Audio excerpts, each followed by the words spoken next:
ইবনে সিনা কেন আধুনিক চিকিৎসার জনক? ইবনে সিনা, যিনি পশ্চিমাদের কাছে আভিচেনা নামে পরিচিত, মানব সভ্যতার ইতিহাসে অন্যতম শ্রেষ্ঠ বিজ্ঞানী। আধুনিক চিকিৎসা বিজ্ঞানের ভিত্তি স্থাপন করা এই প্রখ্যাত ব্যক্তি শুধু চিকিৎসা শাস্ত্রে নয়, দর্শনশাস্ত্র, জ্যোতির্বিজ্ঞান, গণিত, পদার্থবিজ্ঞান, মনোবিজ্ঞান, ধর্মতত্ত্ব, সাহিত্যসহ বহু শাখায় অসাধারণ অবদান রেখেছেন। 980 খ্রিস্টাব্দে বুখারার আফসানা শহরে জন্ম নেওয়া ইবনে সিনা অল্প বয়সে কুরআন মুখস্থ করেছিলেন এবং ভারতীয় গণিতসহ নানা বিষয়ে দক্ষতা অর্জন করেন। মাত্র 16 বছর বয়সে তিনি চিকিৎসক হিসেবে কর্মজীবন শুরু করেন।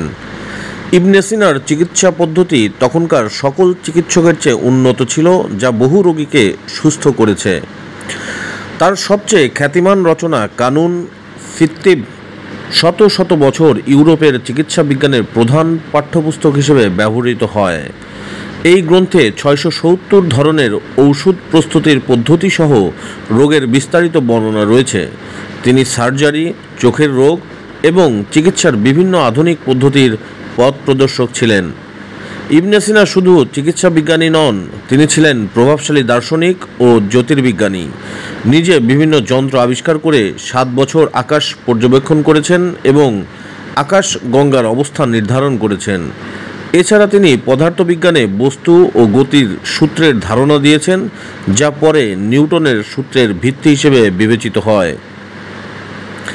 1037 সালে মাত্র 58 বছর বয়সে ইরানের হামাদান শহরে ইবনে সিনার মৃত্যু হয়। আজও তার কবর সেখানকার একটি শ্রদ্ধার স্থান।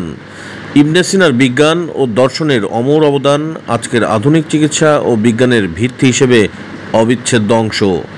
ইবনে সিনার স্মৃতিতে ইউনেস্কো 2002 সাল থেকে আভিসেনা পুরস্কার প্রদানের মাধ্যমে বিজ্ঞান ও নৈতিকতার ক্ষেত্রে গুরুত্বপূর্ণ অবদানের স্বীকৃতি দিয়ে আসছে।